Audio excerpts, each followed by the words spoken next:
This is Michael Mehaffy. I'm going to go ahead and start the session. And if you have this panel, the panel of panelists off to the right that's in your way, you can minimize that. I'm going to do that right now. So welcome everybody. We've got about 68 folks and we're really limited on time, so I'm just going to jump right into it. City and Beauty. This is going to be a fun session talking with some really interesting people. Mark Hewitt, Don Ruggles, and Sussman. Great folks with some great new books that we're going to talk about, and hopefully we'll have enough time to have some discussion at the end. I'm going to let them introduce themselves and their books in the interest of time, and I'm going to introduce myself as the panelist, moderator, and a new book that I'm just did in last year, a new pattern language book. Mm-hmm. And as you can read in the session description, I'm not going to go through all of these details, but this is an exciting thing that's happening right now. There's emerging scientific work going on in many different fields that is really changing the picture for traditional architecture and for architecture and urbanism and human environments and what that means. And that's what we're going to talk about, particularly the notion of beauty and the structure that tells us something about beauty. It's an age-old topic. New science is telling us important new things, and this really does matter for our health and our well-being and our sustainability, and it takes priority over our individual prerogatives as expressive artists. There's a place for that too, but we've got to be move beyond that as well.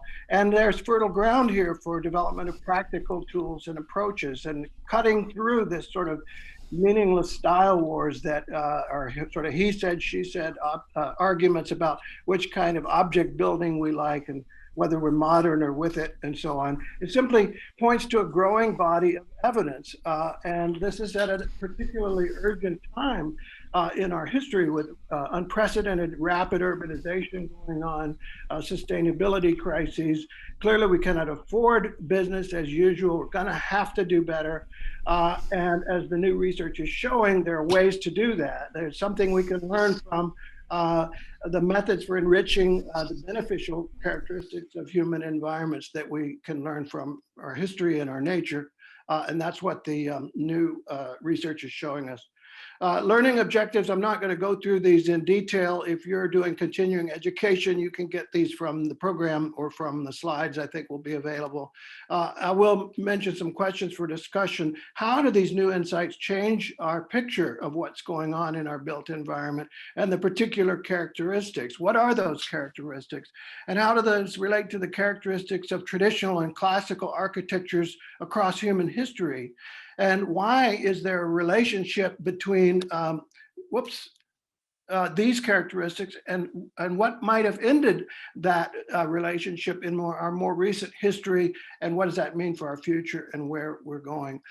So before I tell you a little bit about a book I've been working on, I want to mention some research my friend Nikos Salingaros and I have been working on looking at symmetry, the age-old topic of symmetry from a new perspective. Very fascinating work going on in mathematics and neuroscience and other fields, and pointing to what we call a symmetry deficit disorder going on in our built environments today, with very important implications for health and well-being and sustainability and other things. And this goes back, of course, to Alberti and Vitruvius and Pythagoras and many others who talked about symmetry as a much deeper idea than simply mirror symmetry or reflectional symmetry. This idea of corresponding to one another as a species, or the part-whole relationships, or kind of harmony or consinitas, as he referred to it. And you can see the different forms of symmetry in these wonderful structures in the natural world of reflectional, rotational, translational, and scaling symmetries, and in our built environments as well, reflectional, rotational, translational, and scaling, and so on. And these are very important components, but also when they're combined and enriched in these very beautiful ways, like in a kaleidoscope or in a fractal pattern or a natural environment, very, very profound and beautiful and healthy for us to experience experience these places. And what we call deep symmetries, the idea that we as humans are responding to these characteristics and they reach us emotionally as beings and tell us something about our own structure and the wholeness or the interrelation of those in the natural world also, and in beautiful architectures as they rotate and translate and move about, and scaling changes symmetries in the natural environment as well. And there is a link to sustainability. If you think about the Pantheon, which has lasted 18 centuries now, in part because it is such a beautiful and well cared for, well-loved structure. And what about our green skyscrapers today? Well, the symmetry on them is kind of a veneer. It's a green cloak, if you will, of the plants that have, yes, they have symmetries and complex and beauty and so on, but the underlying structure is not really very deep at all in its symmetries. And that, I think, is an important and a rather disturbing implication for sustainability. And so going back to some of the neuroscience, Samir Zeki, who's a neurobiologist at University College London, has pointed out, as other researchers have, that there are inherited brain concepts here of proportion, harmony, geometric relationships that can be expressed in mathematical language. The experience of beauty in the environment is not a luxury, he says, but an essential ingredient in nourishing the emotional brain. So that does put a different picture on the importance of symmetry in all these sort of compound and deep forms in our environments, and points the way to the future, I think, about how we can enrich all of our environments, not just from a Western classical perspective, but from a global perspective, Asian and other cultures as well. So I'm going to very briefly describe this pattern language project, which does have a connection to symmetry, which I'll explain in a moment, and a companion wiki, which you can access simply by typing in npl.wiki. Many of you know the pattern language, I'm sure, which is about configurations in the built environment, symmetries, if you will, and interconnections between things. And wiki technology is actually an outgrowth of pattern language methodology, which is described as a method of describing good design practices or patterns of useful organization. And pattern languages have been enormously influential. Not many architects realize this, but in the software world, pattern languages of programming has been enormously influential. In Wiki, which again, it was a direct outgrowth, and so on. So what you can see is that the influence of pattern languages in particular, and this kind of logic of structures of pattern languages in things like the Mac and the iPhone and so on is very, very important and powerful. And in other fields as well, you can see in biology and anthropology and physics, in many other fields as well, this idea that you can understand the structure of design problem, for example, the structure of an environment, and you can map the relationships and the symmetries and the groupings, and you can begin to work with those groupings as patterns and use them almost in a language-like way as a pattern language is a very powerful idea and a very useful idea, which again translated into Wiki and many other useful things. This is Ward Cunningham, my friend, who was actually the inventor of Wiki and also very influential in pattern languages. We launched this project at the World Urban Forum earlier in 2020, about a year ago. And again, the book and the companion wiki, which is, this is an example of it, and I'll show you a couple of the patterns which do get into symmetries and other similar phenomena. But the problem with the World Urban Forum and the New Urban Agenda, which I think is an important milestone, agreement on the need to do things like preservation and renewal, reconfiguration, prioritizing renewal, regeneration, and retrofitting, and so on. But the challenge, of course, is implementation. How do we do this? And part of it is peer-to-peer learning with open, user-friendly, and participatory data platforms. And of course, Wiki is one of the most successful and widely used versions of that. And so the idea of taking this as a tool, as a wiki tool, and as a pattern language tool emerged from that in a collaboration with UN Habitat. Here's the table of contents, which shows some of the patterns different kinds of patterns, geometric patterns in this case, which is new, it wasn't in the original book. Here's the connection to symmetry, as I promised, local symmetry, fractal patterns or scalar symmetry, and so on and so forth. How do we see those and understand those and work with those? Human scale detail, how do we understand the relationship between a human being and the forms of the building, like the window forms that you can see even from afar, and so on, and construction details, and so on and so forth. So lots of promise here, very early days. The idea of the wiki is that you can add patterns, you can edit them, adapt them, share patterns, do interesting new things like numeric calculations, scenario modeling, field measurements, use them as handheld apps, all kinds of interesting, exciting frontiers here.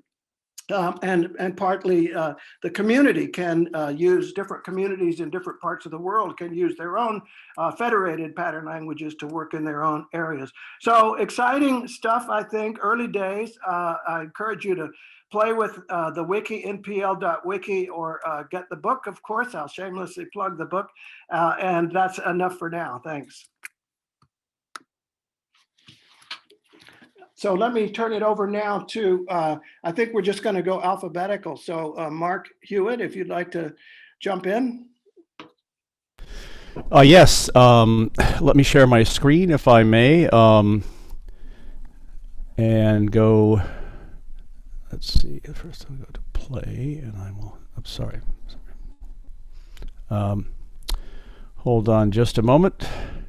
Let me mention also while you're doing that, Mark, that if you want to ask questions, use the chat. And of course, feel free to use the chat just to discuss with others what folks are talking about. But do that if you want to ask questions of the panelists.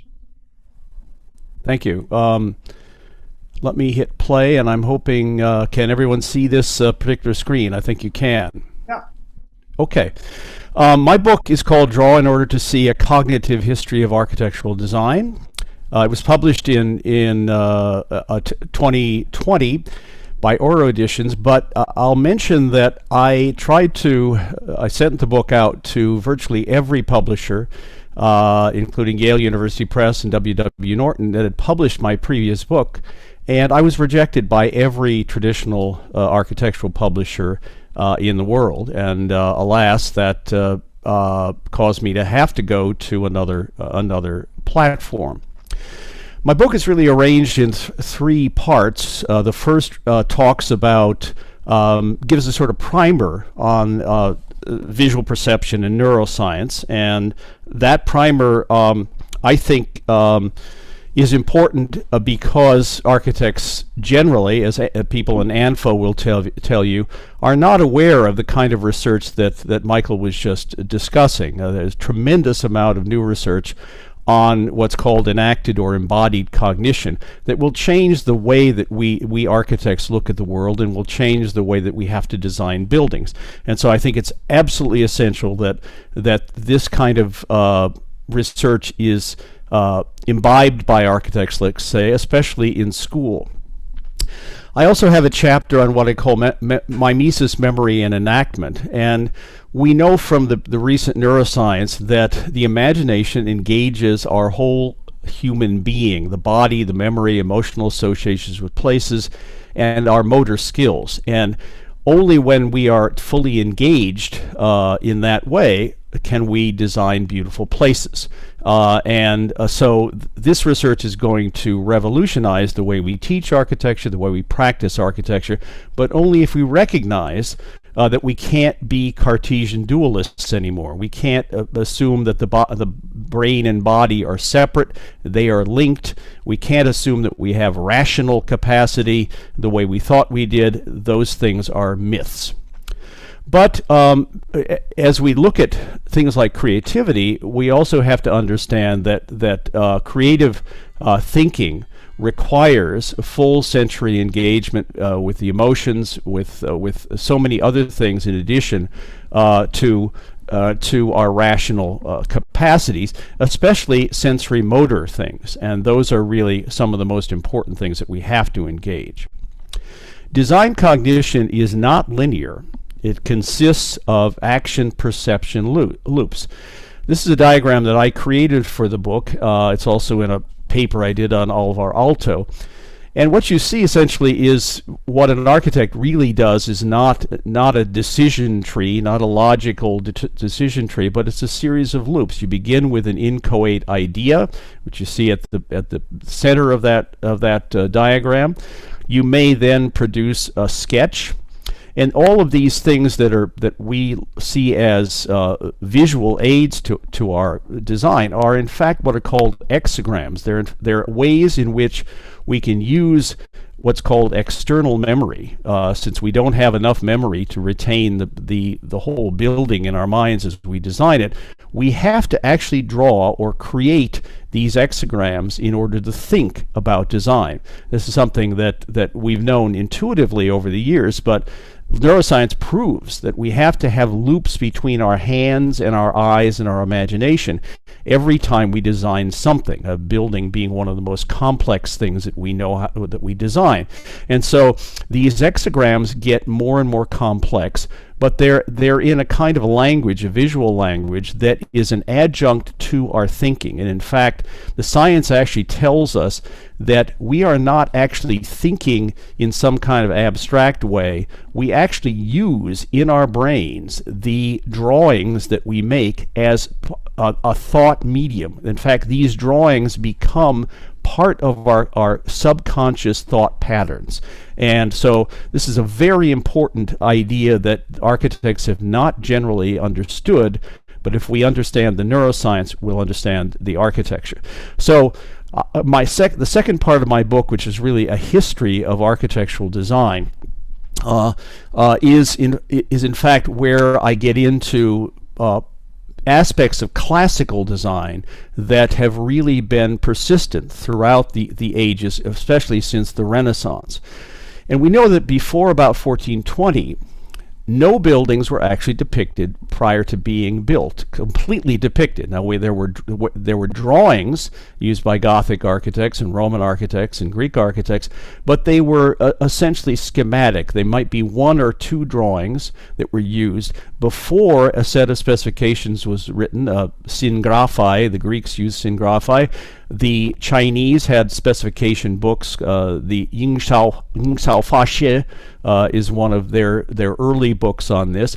And then the teams of artisans that built buildings were simply given their work programs, and they didn't need any more drawings. They simply were told, build the wall this high, make a set of bracket sets. If you're a Chinese carpenter, it's going to be a seven bracket or rafter or purlin design, and they would simply build according to a practice that they were trained in.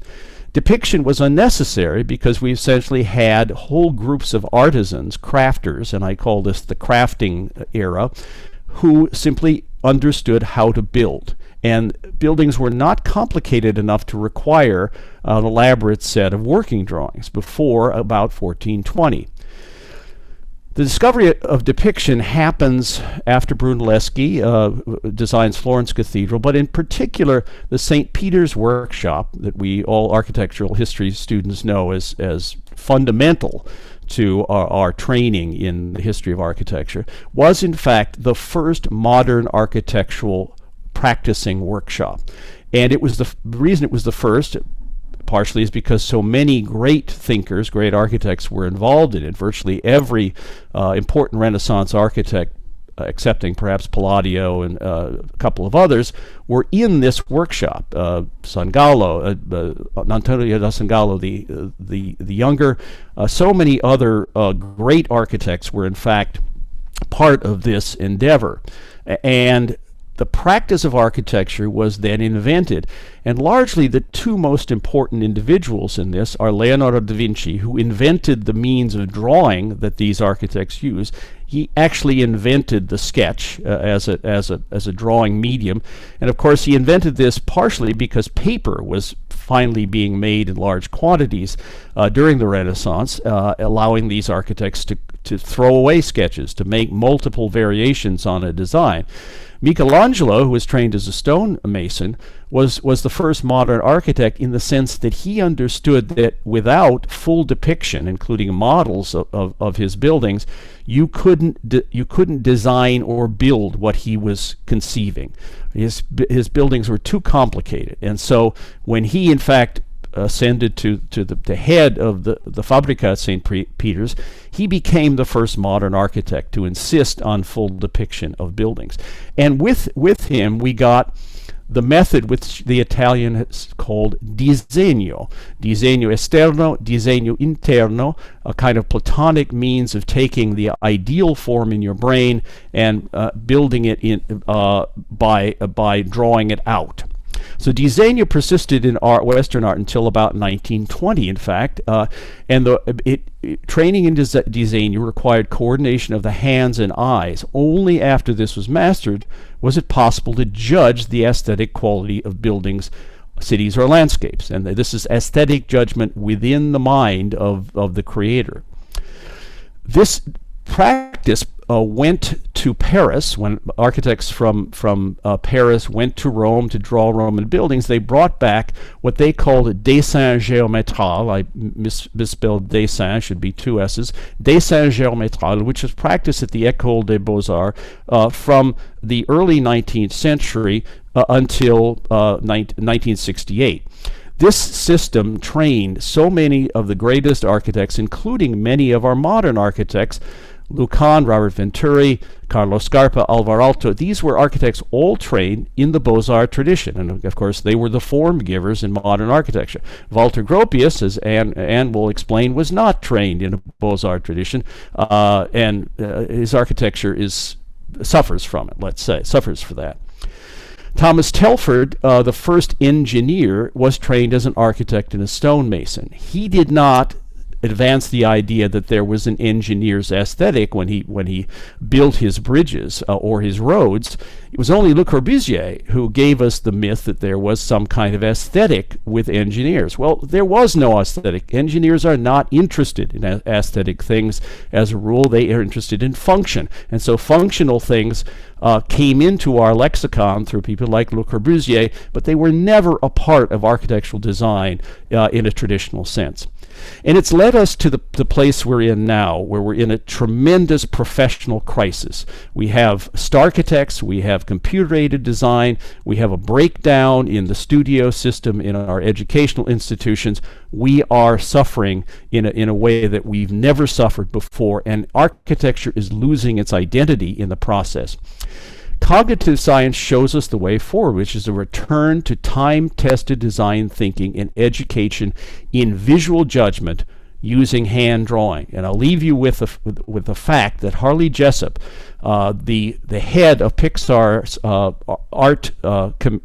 artists for many years, devised a method there where they never use a computer for creative decisions. Everything is done by hand models and hand sketches prior to the time when they enter this information into the computer. They only use computers for animation. And that is the lesson I'll leave you with today. Thank you. Thank you. Go ahead, hit stop share if you would, and then Anne, let's go right to you. We're running a little short on time.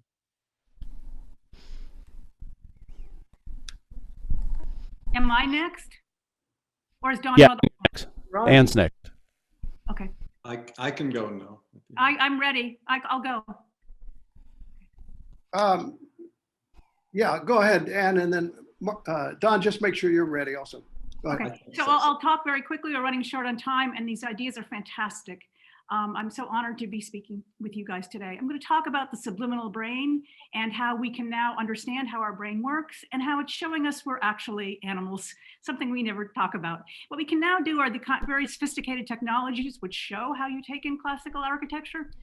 This is the kind of technologies that business school students use, that car companies use, that tech companies use to actually understand how their product, their package will be perceived by the customer without the customer understanding it. What you're looking at here is fixations. That's where your brain actually is taking in the visual stimuli, and the saccades are the lines between. And so for the people designing websites, designing packages, even designing buildings, you want to know where they fixate first, because that determines basically what their brain is going to make them do next. Now, she doesn't know that she moved her eyes 45 times in 15 seconds, but I do because I'm eye tracking her. And what the big people do, they'll use like Honda, BMW, and GM. They're using eye motions. It's a fantastic website. Go on it. You'll be terrified. It's unpacking human behavior subliminally. And what it's doing is what these guys do is they're obsessed with stats, because they know everybody looks at the world a little differently. So what they'll do is they'll measure where people look first, second, third, fourth, fifth in the first 15 seconds. And here you can see that, yes, they do look in the center of the building, but what they really focus on actually around the building is the statuary. So Palladio was very, very, very smart in making Villa Rotunda have so much of it. People are hardwired to look at people. And so the question, what you learn when you study this stuff, when you work with these technologies that the car companies use, you see very quickly that the human brain does not want people to look at modern buildings. It's kind of astonishing.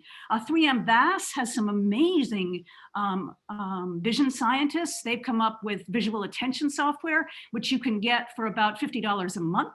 You can try it for free for 10 images that you just upload to their website. And now I just learned in October, believe it or not, Adobe is partnering with VAS. So you're going to be able to get a plug-in and do a visual attention study of everything you design on your computer. This is game-changing stuff, guys. So what you see on the traditional building on the left, which is in Cambridge, Massachusetts, your brain subliminally, without you knowing it, it's going to focus on the eyes and the door. So consciously, it's going to be very easy to figure out how to enter that building. On the building on the right, a new building built by the city of New York, a library, your brain is directing you that nothing is there. That means that subliminally, as you walk by that building, you're going to have a hard time making a memory of it. And the shocking thing is, modern architecture always fails the VAS test. It's really amazing. And so the question is, how did that happen? Why is modern architecture so difficult for our animal brains to take in? And you have to answer that question, you have to say, who are the fathers of modern architecture? I leave this blank because I teach this and my architecture students need to know. So hello, students, who are the fathers? Anyone can answer? Michael? Yeah, we know. Yeah. Mies van der Rohe, Walter Gropius, Le Corbusier. And what's astonishing is they all are born about the same year and they all died about the same year, 1969. And what's astonishing is when they're about 30, something catastrophic happens in Europe, World War I, mass catastrophe, 20 million deaths, 10 million soldiers die. The impact is horrific. And up until really recently, we didn't even study it.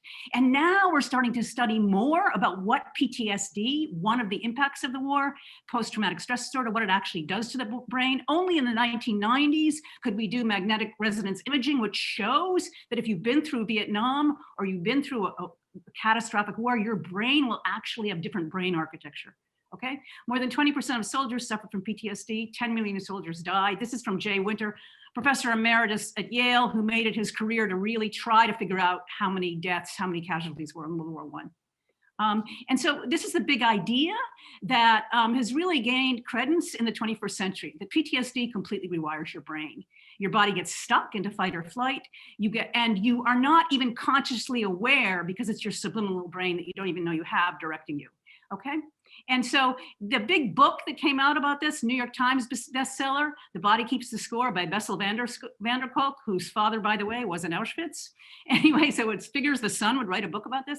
The Body Keeps the Score. It's all about how there's all these tremendous game-changing insights that if you've been through trauma, your brain doesn't let you see the world the same way again. Okay, and that's what we write about in our new book, Urban Experience and Design, co-edited with Professor Hollander at Tufts. That just came out in October, and also in my new book coming out in July, the second edition of Cognitive Architecture. Okay, and why does that matter? Why do architects must, and why must they know this? Because Gropius, founding father, German war vet, spent 4 years in the Western Front in the trenches, okay? His wife could never understand why he would wake up screaming when they lived in this house 20, 30 years later. How could that be? Well, that's because he had PTSD that was never diagnosed. Gropius's PTSD is in his architecture. So the house in Lincoln, which is 6 miles from where I'm sitting right now in Concord, Massachusetts, it looks a lot like a bunker like he would have seen on the Western Front. Okay, key founding fathers, Gropius, Mies, Neutra, were all World War I vets with PTSD. This is what I now teach in architecture school at the BAC. This is what I now write about. Okay, with PTSD, you become disembodied, and that's huge because that's what drove the disembodiment of buildings.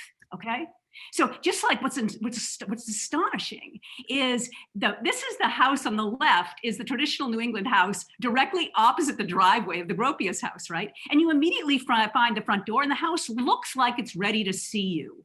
The Gropius door, they tell a story when you visit how after it was built, a woman came up and said, "Where is the gas pump?" She assumed it wasn't a house, right? So the disembodiment that is the hallmark of modern architecture comes from PTSD. Okay. Also, what's so important, I never could understand why you lose so much detail in modern architecture. Well, that's because with the brain shrinkage, your brain loses the ability to see detail. Doesn't have the neuronal capacity to process it. So that's why there's so much detail on the house in the 19th century, no detail on Gropius's house. He couldn't see it, okay? And this is what's really stunning. PTSD stops time, so your subliminal brain is still in the trench. So the section of Gropius's study on the ground floor in his Lincoln house is exactly the section of a World War I trench. His brain gave him no choice. And the layout of his bedroom upstairs is exactly like the layout of the dugouts where the men slept. That's exactly how PTSD works. Your brain subliminally makes you replay the trauma as your brain is trying to heal from it, okay? And I never could understand either why there is a randomness in modern architecture construction that you never felt. There's intentionality in traditional architecture and complete randomness in modern architecture. How does that happen? So you walk into Gropius's house on the left, and my God, the wood is vertical. It should be horizontal. What's going on here? Why is this so random? Well, believe it or not, in Hudson, Massachusetts, 10 miles from where I am, there's Collins Foundation where they just recreated exactly a World War I trench. And a World War I trench has this random quality of design. Boards put up really, really quickly because if someone's about to kill you, you're going to work really, really fast. And you're not going to take in detail. And so that sense of trench building is the same thing that persisted in what Gropius taught his students at Harvard for 15 years, until the 50s. Okay. Modern architecture, a direct expression of the trauma of World War I trench. I was invited to present this at a medical conference in person in Boston in 2019. Okay, and then I presented it to actual Bessel van der Kolk, and he found it very interesting. And then I was invited at ANFA, the Academy of Neuroscience for Architecture, to present it virtually with a video. It's still you can still find it on YouTube, about how modern architecture is a direct expression of trauma of World War I trench, and teaching anything else is false. Okay, what about Courbet? Courbet, now any 21st century biography of his, particularly the main one, Nicholas Fox Weber, references him as autistic. If autism spectrum disorder, it's a genetic brain disorder where you become face averse and your brain thinks more logically than emotionally. So you come up with 5 points of architecture without ever asking anybody, right?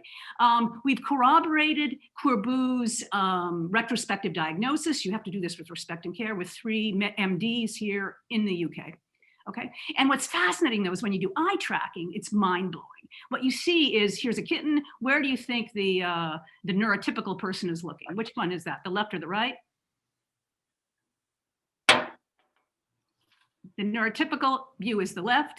The autistic person, subliminally, the brain is directing him not to look at the eyes.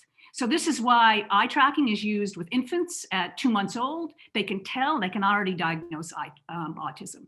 And then when you have an autistic person look at a building with blank facade, the neurotypical on the neurotypical, their brain does not allow them to look at the blankness in the facade. The person on the autism spectrum focuses directly only on the blankness, okay? So once you understand that reality is a construct between eye and brain, subliminal brain processing, you understand that Le Corbusier's autism is in his architecture. He had to be autistic to come up with it, just like Gropius had to have PTSD. How did modern architecture happen?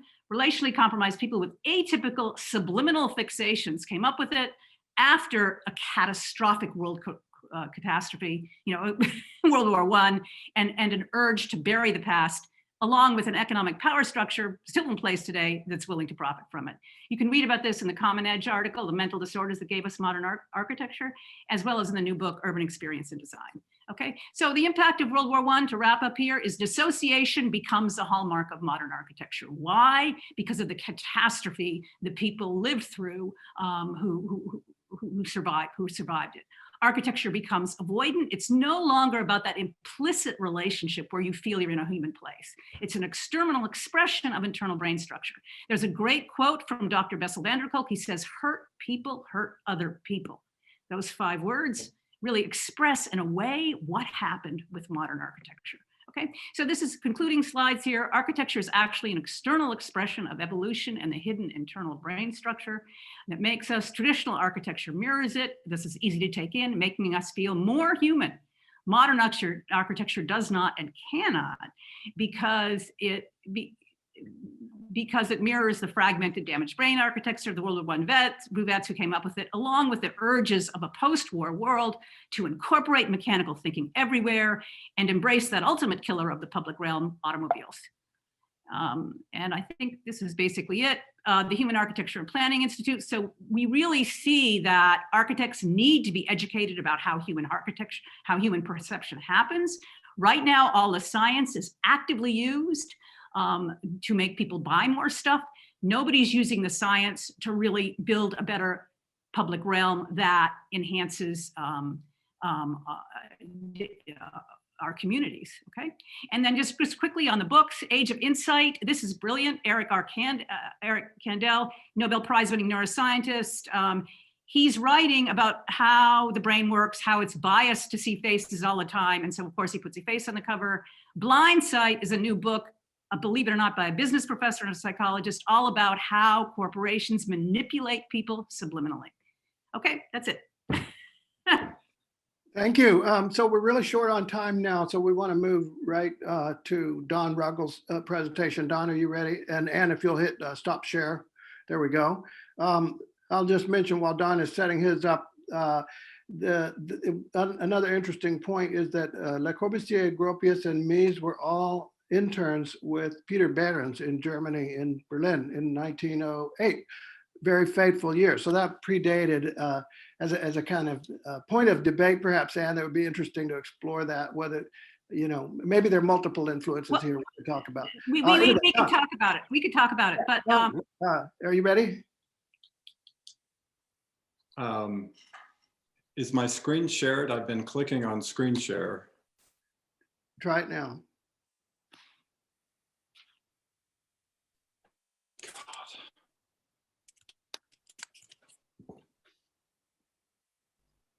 It says it's disabled. Can our tech support person make sure that Don's screen share function is not disabled? It's not disabled on our end. But Don, if you wanted to send your presentation via the chat box, I could upload it. Is it by chance in the Google Drive already? I was told it wasn't. So Don, perhaps you would like to just give us a narration of your book and what you think is important about it, and maybe we can use that as a point of discussion or focus of discussion for the remainder of time. We don't have a lot of time left, unfortunately, a little over 10 minutes. Just a quick double check. Mrs. Sussman, is your screen share turned off? It's been turned off for the past 3 minutes. Okay, thanks. Michael, thank you. Yes, my book is about the empathic transference of emotions from what we associate with when we see an architectural pattern that we're born looking for. So when we recognize a pattern, then it creates an emotion that we attach to. And the most basic fundamental pattern with us as human beings is the facial pattern. So bilateral symmetry, 2 eyes and a mouth. So basically a triangle that we relate to automatically. And when we see that, it relaxes us. And then if during bonding that happens between mother and child primarily, that the emotions of love and respect and a playfulness happen, and we transfer those emotions into a building elevation. And so the Parthenon, the US Capitol, the Pantheon, these are all buildings that we revere and love and protect. And they're all formed from the same pattern, which is basically a facial pattern. And that love and respect for the buildings is actually part of the human condition that develops as we tune our brains and become human beings. Over and over, we're looking for facial patterns. So it's really, pretty simple. I think once we start recognizing a 3x3 pattern, which is a facial pattern, then we look back through traditional architecture is primarily composed of a 3x3 pattern over and over and over. And that goes for the Forbidden City in China, the Great Palace in Tibet, the Taj Mahal, the Pantheon, Westminster Abbey. I mean, over and over and over, that pattern appears in our great iconic buildings. So that summation might actually be more powerful than the talk I was going to give you with my slideshow. It's incredible once you start to look at the 3x3 pattern and how prevalent it is in our architecture. And that's what Anne was talking about. Our eyes go to that pattern because we are born looking for it. They've shown that literally children in the womb can perceive the 3x3 pattern. And so we're born looking for it. In fact, Freud said, if you don't find the pattern when you're born, then you're not going to survive, because human beings need a caregiver to take care of them. And so children will look around frantically when they're first born until they see a facial pattern. And the rest of our lives is spent with that same pattern. And it has to do with survival and pleasure. That's what I was going to talk about today. I think that's what Anne was just talking about, and Mark as well, and you too, Mike, comes down to a sense of, we look for survival to protect ourselves, and we also look for pleasure. And those are the two fundamental drivers of the human condition, survival and pleasure. So I think that's a really good summation of what I was going to present today. And also I want to mention there's two kinds of beauty. There's the beauty that we're attuned to, that we acquire as we live our lives, and you tune your brain to align with the environment around you. But there's also the beauty that you're born looking for. And that's the beauty that human beings evolved with from the savannah primarily. And that's what Dr. Chatterjee talks about quite a bit. So the eastern savannah where humankind evolved. So patterns from nature, the human facial pattern, and curvatures from the human body, and then geometry from the human body are the patterns that we're born with. And it's common to all human beings. So that was my slideshow without any slides. So anyway, I don't hear you, Michael. I don't want it. Great, Don. That's a really fantastic summation. So there's a couple of key themes that I think run through all of our presentations. One of them is, of course, we're all talking about emerging science. And I think the word emerging is important here because science is never the last word. It's often the first word, right? It's the beginning of an inquiry into getting a clue that something is going on and you want to better understand what it is. And I would say what something is going on is that we have a very peculiar situation in the design world today where we've cut ourselves off from huge portions of our own evolutionary experience and knowledge and wisdom, frankly, and rootedness in the natural world, on the theory that we could, as Gropius put it, start from zero. We just erase it all and we start again with this sort of rational platform. And whether or not you buy 100% Anne's argument that, you know, there's stresses involved in the First World War, a lot of other people have talked about that as well. I think what we can say is that there was a theory that you don't need all of this stuff. We don't need to look at our history anymore, or our evolutionary basis, or our understanding of what's going on in our rootedness in the natural world. We can reinvent ourselves with this sort of scientific, or a more accurate word is scientistic understanding of technocratic design. So I'm interested if other people would like to pose a question for many others who are, for any of the other panelists, and any other panelists have any comments they want to add at this point. I would. I think what you've talked about is what I would call the cult of novelty, the cult of originality that was foisted on us essentially by modernists, but even modern art theorists. When in the Romantic era, the artist was valorized as some kind of god, and so whatever emerged from the artistic mind was in fact creative and original, and the more one ignored the past, the more creative one could be. That, of course, is a myth. The brain science is proving that we actually imitate. We are imitative creatures. We use the things that we have in our memories to create new things. In fact, we cannot create anything new that we have not experienced before. So the nurture part of our lives gives us a whole a stock of not only images but things that we've experienced, including great streets, great buildings. The more of those things that our students see, the more creative they're going to be. It's not whereas in architecture school we're told to throw out all of our previous experience. When we're taught to draw, we're told to throw away all of the schema of things that we've drawn before and just simply draw what we see. Well, we see by drawing, but we need memory in order to create anything.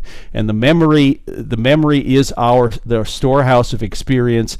It allows us to make things. We have memories of the processes of making things. That's what I was trying to suggest about a traditional craftsman like Chinese carpenters or the Maya or any of the great builders of the past. So I think it's important that we get away from this idea that creativity involves invention out of nothing. Architects have been taught that for years. We must leave that aside when we teach architects. I think there's just one thing I want to say. I think there's this rising interest in evidence-based design. Right. And I think evidence-based design is why George Washington picked an Irish architect who liked Palladio to do the White House. I mean, it's evidence-based design. So we have evidence-based medicine now.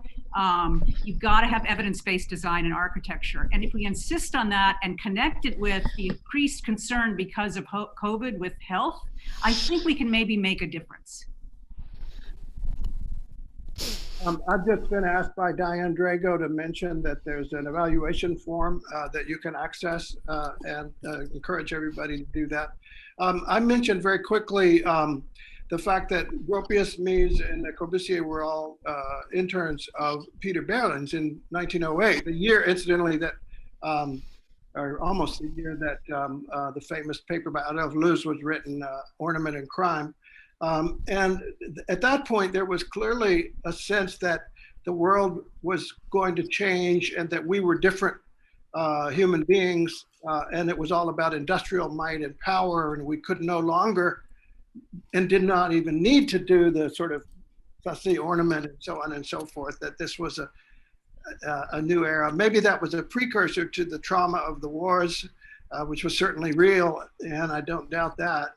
And maybe also that was setting the table, so to speak, for this idea that we did have to just disown our past, disown our natures, and reinvent ourselves, or try to, in the wake of the war, in an industrial future that was. So there were a lot of fascinating currents there, and I think this new research sheds a lot of light on that, on some of these fallacies, as you mentioned, Mark, the cult of the new, and the idea that creativity is all about just freeing yourself, as if you're going to be able to generate something from nothing, like Athena from the head of Zeus or something. Yeah, I'm sorry. The ornament paper. I've just done a new paper on ornament and biology that really suggests, along with David O'Prum, that we are biologically compelled to ornament things. The bowerbird ornaments its bower, essentially, just the way humans have to ornament things. So ornament is not a crime. It's part of human and animal nature to create ornament, partially to direct our attention to the things that matter in our environment, just as Anne suggested. Why did those eye tracking studies go to the more richly ornamented parts of a building? Because that's the way we are as humans. And the other thing about that 1908 date with that paper is that we had a lot of, quote, science that was suggesting somehow that we as rational human beings were different than animals, we didn't have to think emotionally, we could rationally sort out things, just the way industrial scientists were rationally putting together assembly lines. This was all a myth as well. Cartesian dualism is a myth. The body and mind are not separate. We're fused together with our emotions, and a lot of the new science by Franz van der Waal, for instance, with apes, proves that apes have emotions, they have emotional valence, they have a moral sense about them. All of this stuff that tried to separate out our humans from primitive humans or animals was essentially a myth, but it was part of this whole idea that the modern human being, the modern man, was a different creature from any other man or human. That all was a myth that was promulgated around the time of World War I, which was a great cataclysm, which did in fact change architecture, which killed many of the traditionalists, the traditional poets in Britain. Many of them died. So that war really was a cataclysm that separated the modern world from the previous world. Michael. We're putting that all back together again. Don, yeah. Yes, I wanted to mention many of these issues that we're discussing right now are covered in our movie, Built Beautiful, and that's going to be shown later this afternoon through this conference. So, and it's of course part of the conference, so it's free to attend.